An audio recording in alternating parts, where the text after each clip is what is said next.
Good morning. Good morning. Good morning. No? Yes. So it's afternoon, is it? Okay. But thank you so much. It's so lovely to see all of you. And the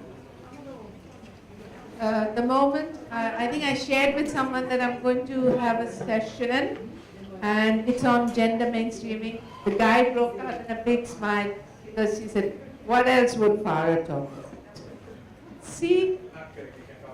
No, well, but this person was quite, that smile said it all. There she goes again. Okay. Now, I want you to tell me, does gender issues mean women issues only? No? No? Why not? Gender is not a woman. Oh, it's not. But I thought everybody says gender is all about women. No? Okay. So it can be about women and men and the third sector, right? Transgender. So it can be that. Many times when you see policy documents being, when people put projects and programs together, now tell me if my experience is right. At the end somewhere they tick a box and say, and women. Did you experience that? Okay. So it's not like we need to think about what happens to men, what happens to women. In an earlier session we heard about what happens to girls, probably what happens to boys. So often policies and programs end up saying, and women. So then the other experience I've had, society misconstrues the concept of women empowerment. Do you agree? Yes. Why? Because we have all these fantastic programs, women's empowerment. It's all about economic empowerment. Give them a job, let them earn, and they're empowered. Don't you agree? No? Partly, but not fully. Okay. Then why have girls? Girls and women are nothing but a pain, a burden.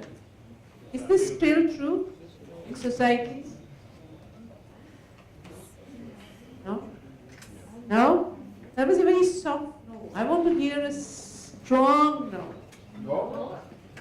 Well, I wish it was a strong no, because we still have a situation where often girls and women are still considered as a burden. And there are many countries where you can go even today that boast of the 8%, 7% economic growth, but 1 million girls died even before they saw life, or they reached that 5 years.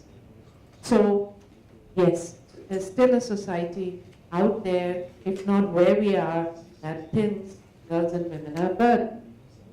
And then, we haven't even got women on board. You're talking about a third gender? What's a third gender? Anyone would like to share? Do you know third gender? Do we understand third? So it can be, it doesn't have to be a man or a woman, it can be of a different gender. And whether you believe in creator or you believe in science or nature, there are people who have been born different. And therefore, we need to think about the third gender. Now, in most countries, this slogan, everybody is going on chanting it, leaving no one behind, leaving no one behind, leaving no one behind. Is that true? Have you heard it since the 2016? Yes. So are we true to that? That's something I want you to reflect. That are we true to that?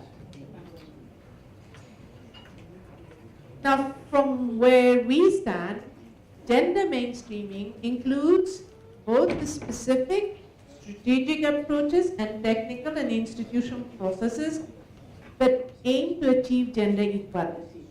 Now, because, and that's, you know all this. Now, when we talk about gender equality, in any society, the majority are men and women.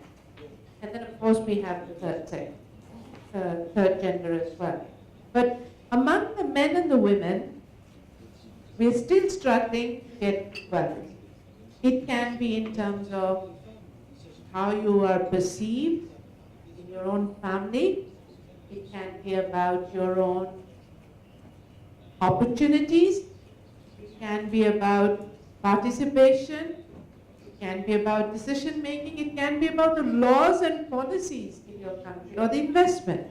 And that is why, in the end, we have to focus a lot more on women issues and women in DRR and girls in DRR, because there is not a level playing field.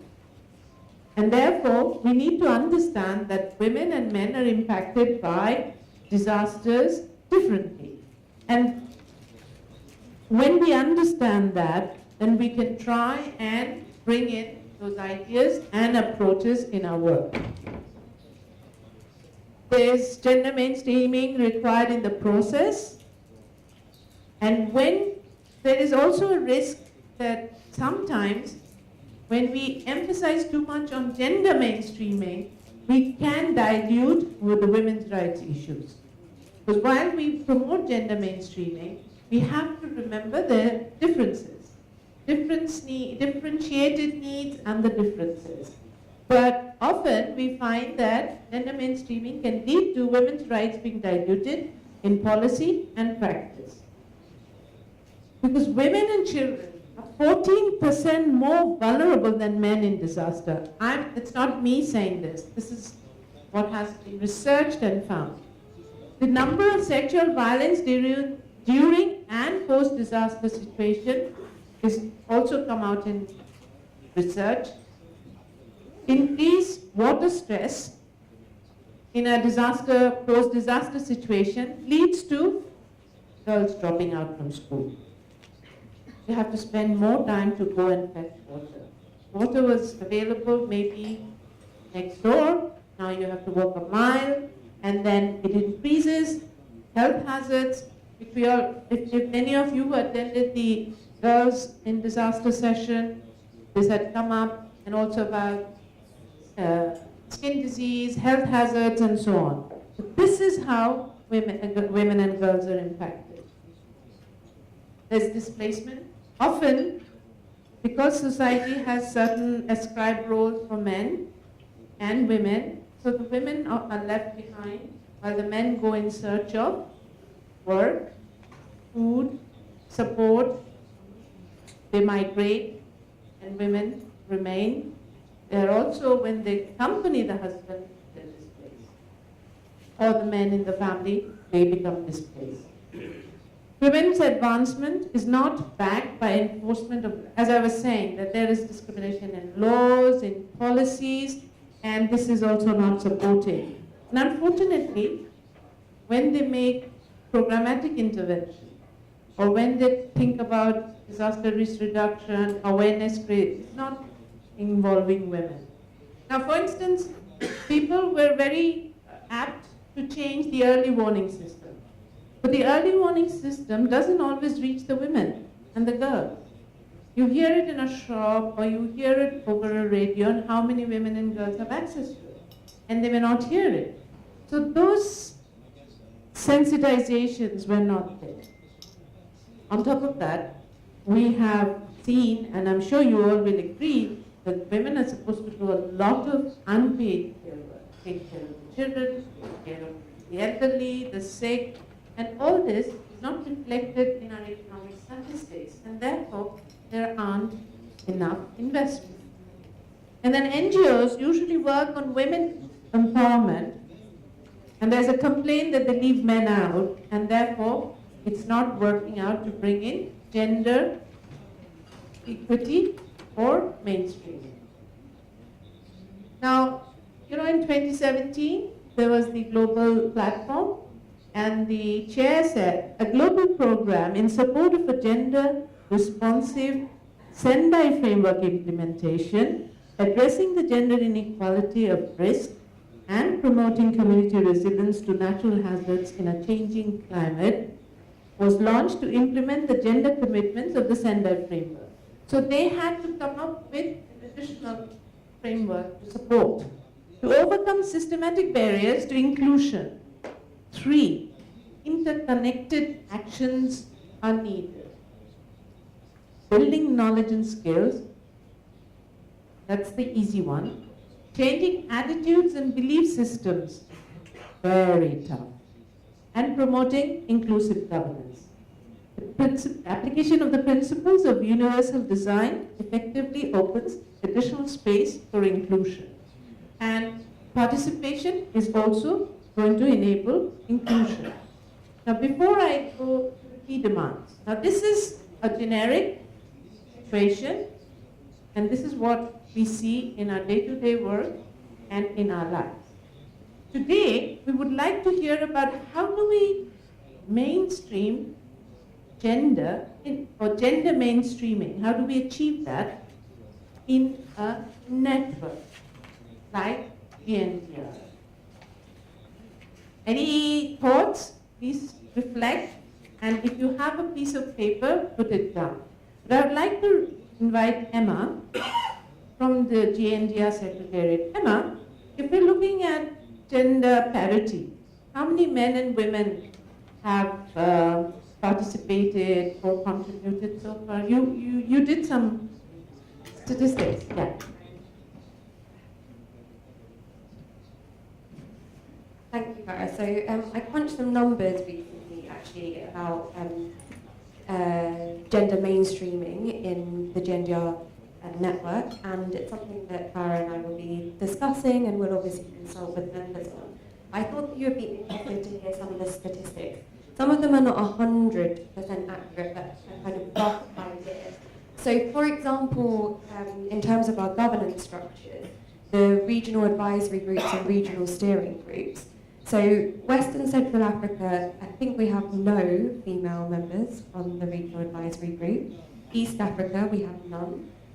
Latin America and the Caribbean, you're doing very well. Give yourselves a round of applause. 5 out of 8, so you've got over your 50% in Latin America. I think Ruth can correct me on this because I'm not sure I got it 100% right, but Southeast and East Asia, I think 3 of the 10 members are women, and in South Asia, I think it's 1 of 14. Is that right? Yes. So the regional advisory groups, as you can tell, not doing too well on the gender diversity front. A few other statistics. So,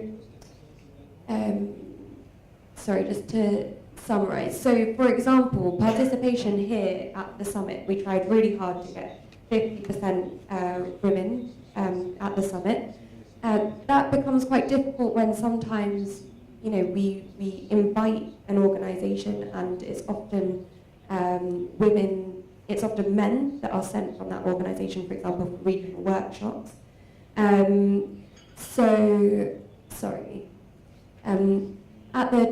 At this summit, we don't have 50-50 participation, predominantly because only 7 of 32 funded participants from Asia are women. But from Latin America and Africa, we did manage to secure 50-50 participation.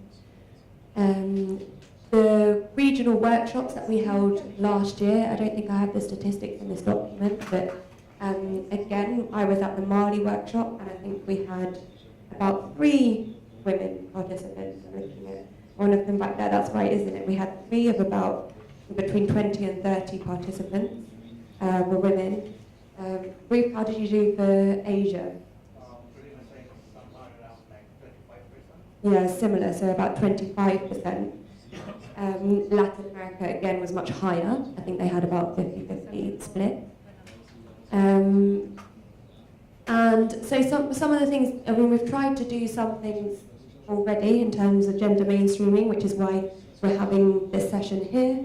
There was another session on mainstreaming gender in your programs at some stage, and we will be looking at this with Farah, as I say. But that's just to give you an idea. Or I should say the board has also more than 50% women in it, doesn't it, Farah? So at that level, we're very representative of our members in terms of gender. But there's certainly still work to be done.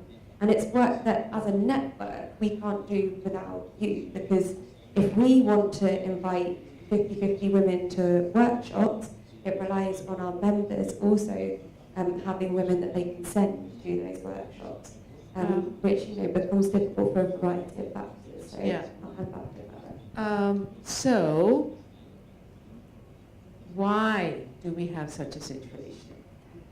Often, at the national level, when you start looking for women leading in response or women-headed organizations working in response, what's the scenario? What happens? Do you find a lot of such organizations? Can you easily recruit a woman DRR manager? No. Huh? No. No? It's very hard to find. Why not? Because some of the countries that we come from is so disaster prone, and we have so many hazards. And what happened there? Please, I think it's been will you your raise name? my voice. It's been documented that there are more male civil society leaders than NGOs. So in whatever category, maybe there's more women in the women-focused organizations, but definitely we're talking about disaster risk reduction and any other NGOs. We find that the majority are men, and yet NGOs claim to address issues of social justice and gender equality. But when it comes to the leadership, I think there's a general crisis in around the NGOs. Yes, please. I mean, it's really going to be up to you how you design it, because from listening to you, we will take it forward. I would like to be a little bit provocative. Please. It's just like we are talking that gender equality is a matter of numbers, and I have to disagree. No, it's not It's- numbers. No, I mean, it's like we are kind of putting Sure. it in that way. It's like how many women we have and how many men we have. Sure. And according to that, it's like we can see gender equality. And I will say that maybe the way we have to measure that is how much do we address gender topics. Because you also mentioned the third gender, so we will have to have like 33, 33, 33, and depending on how we have it. So it's just like I feel that sometimes now, thanks to the awareness of many men, we have gender issues addressed in a board that has more men because they are aware of that. Whereas we have more women sometimes, and the women maybe they are not social aware, and because they arrive just because they are women, which I have found such an example, which I feel actually I hate to see that happening. Like you have great people, no matter what's the gender, but you have great people in positions where they are doing a really good work, and they get like, yeah, it's like they take them out just because of their gender, of their situation, just because they have to fulfill some gaps to address the statistics. So it's like, yeah, we have to measure in a different way. Right? Yeah, how do we address gender, not just men and women? Okay, so we're not talking about numbers here, but while I totally agree with you, if the women don't come out, are not represented, are not heard, how will we know women have the potential? How will we nurture women's leadership? So if you can come up with an alternative where we can still bring in women's voice, their leadership, their concerns, and achieve gender parity, that would be fantastic. So do put in ideas of how we do it, because it's a network. And wonderful. I'm so happy there's so many hands, because this is your session and we have to get there. So we'll take one from here and then we come to you.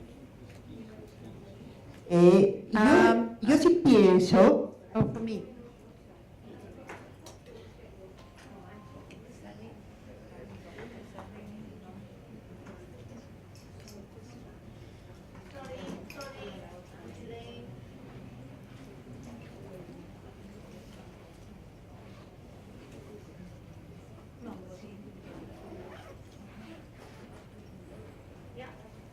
Creo que sí es importante la cuestión de voces directas. Creo que tenemos desigualdades entre hombres y mujeres y más con el tercer género. Y que, por ejemplo, en una cuestión de desastres, ¿quiénes son las que sufren muchísima violencia sexual? Son mujeres, niñas y niños.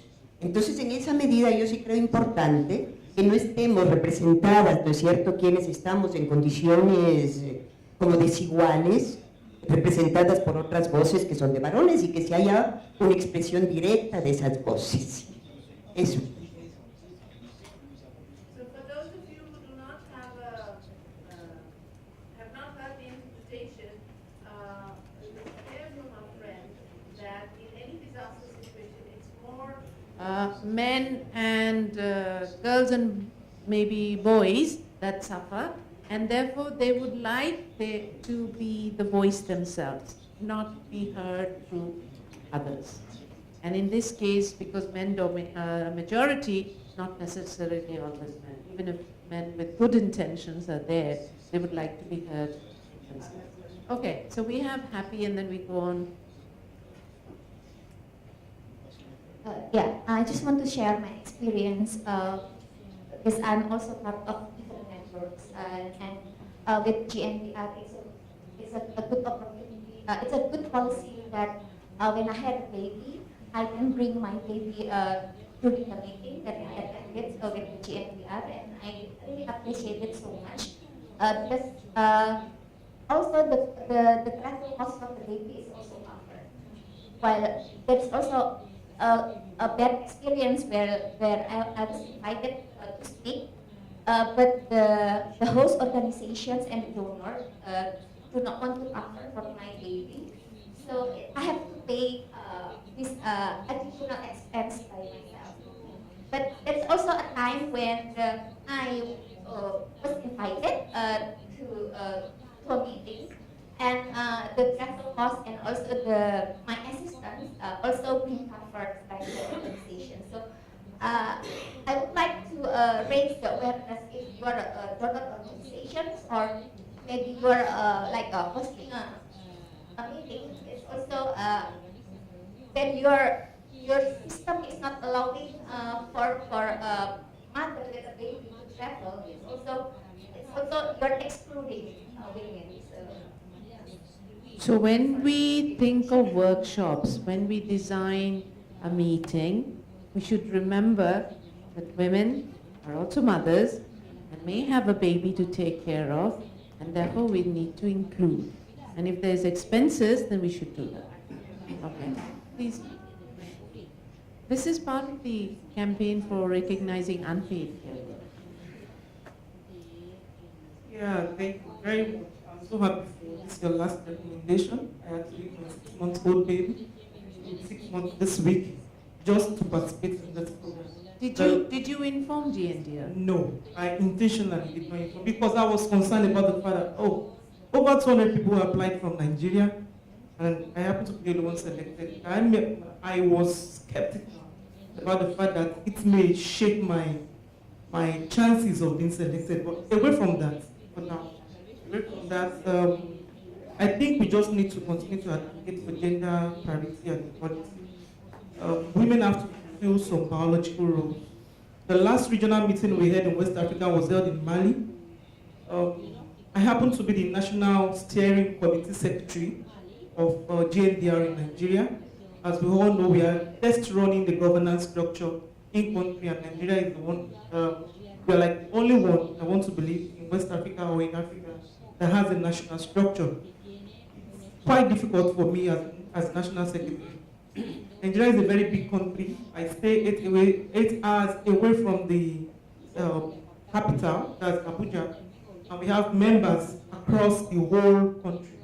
So sometimes coordinating meeting within the steering committee member becomes difficult. When we say they want 5 p.m., and I had to rush home as a woman to prepare for my family by 5 p.m. And as secretary, I have to be committed to the steering committee, we can see. So the need for gender parity and gender equality, we must continue to advocate for women inclusion, for women in leadership. It is very, very important. I could not go for the Mali regional meeting because it was then that I had my baby, I had very weak. And from the rat selection, I had to make a case to Abu Sudan that we have only male on the rat, that's the regional advisory group. Why should that be? Even if other women are not there because of some roles, you know, why not source for other women? So I'm happy. I said this in my application that GNDR is now focusing on gender issues, and I'm happy about that. I have a question for you. You have described participation in the national context being difficult. So that advocacy has to be done nationally. But if you think that GNDR or all of your friends across the globe can contribute, do let us know. And you can also share the example that GNDR would support. If you had written, if we had known, we would have definitely supported. But leaving that aside, at the national level, we will have to look at how we sensitize national organizations and our own policymakers. I would love to hear from a man. Do I see a man hand? Yes, please. No, because we are your partners. And if we are at a disadvantage, I'm sure you can't be happy. Merci. Il est vrai que c'est difficile pour les hommes parfois de parler de questions de genre. Mais je viens d'un pays où il y a les conflits armés. Je sais que lorsqu'il y a en dehors de ces conflits armés, lorsqu'il y a des désastres naturels, je partage en tout cas ce constat, les femmes sont beaucoup plus touchées que les hommes. Et effectivement, lorsqu'on a des conflits, même s'il y a une catastrophe naturelle qui intervient dans un contexte de conflit, quand les hommes, lorsqu'ils ne veulent pas en tout cas s'afficher pour des raisons sécuritaires, parfois ils évitent d'être pris en otage, ce sont les femmes qui sont censées sortir parfois quand ça tire pour aller chercher de l'eau et chercher de quoi manger pour la famille. Et ça, c'est vraiment des choses à prendre en compte.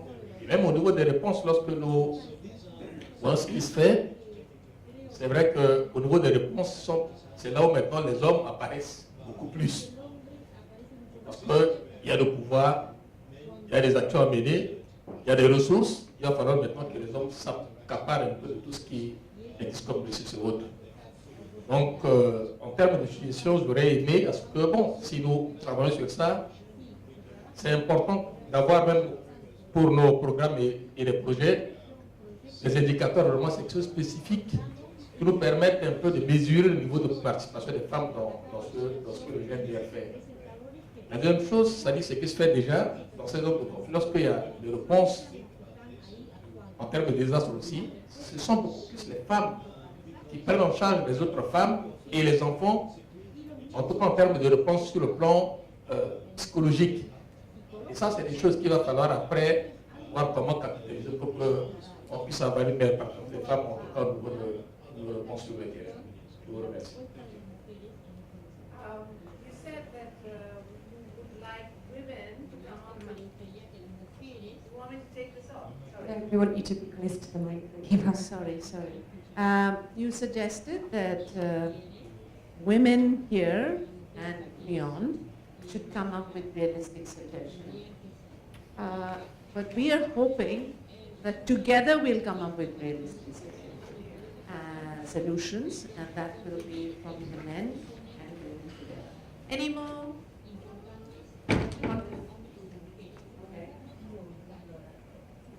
Okay. After you, there's a gentleman here. Please, Merci. Je partage la même idée que cette maman qui ont parlé tout à l'heure. Mais voilà, moi aussi, je suis mère de 2 enfants. Et mon idée, c'est que je pense qu'il ne reste pas, on ne doit pas rester à la sensibilisation des mères, parce que je pense que ce ne sont pas que ces mères qui ne participent pas à des organisations, à des ateliers ou réunions comme ça,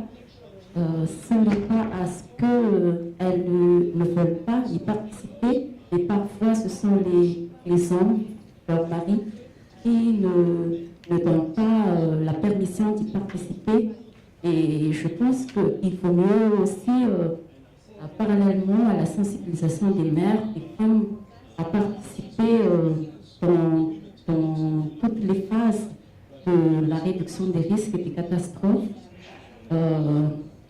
Il faut aussi sensibiliser les hommes, surtout à ce qu'ils donnent leur permission à ce que les femmes participent, à ce que le droit de l'homme et de la femme sera égal. Et comme ça, je pense que la parité égale, l'égalité sera atteinte plus tôt. Merci. Thank you. For those who do not speak French, the reality and the truth on the ground of where women are not allowed to participate was shared. Often they're not allowed to join disaster preparedness workshops or any other workshops and meetings. And that situation needs to be changed. That's the suggestion from our friend here. And we need to do more in terms of both awareness raising and supporting the men to ensure that women can participate.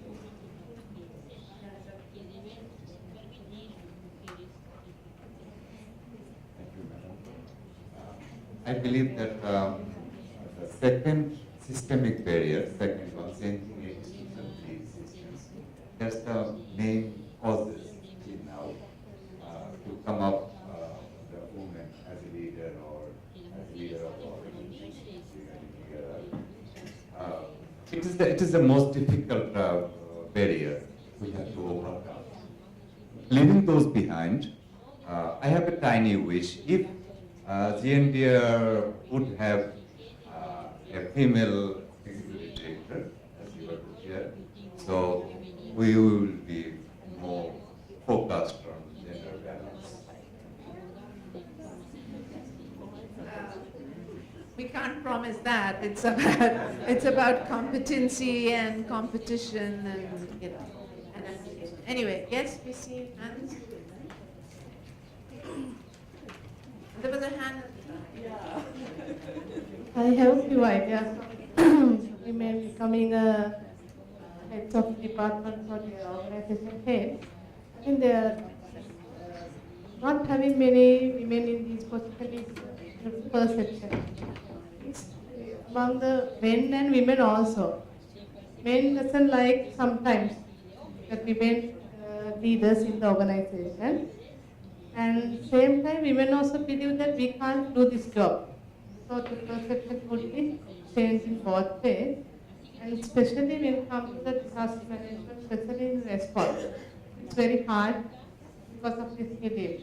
I have an experience. I have been the head of the department for nearly 6 years, the disaster management department. So in that phase, so understanding of the family, even from the family, is necessary. And the organizations also have a conducive environment for women to perform better. So I think it's the environment and with the person's perception, etc. that the organization, it's a mix of everything. So I think now everybody should understanding so women's potential, and sometimes there are barriers actually. So there are some facilities for women to perform. In some cases, they can perform better, especially in disaster response.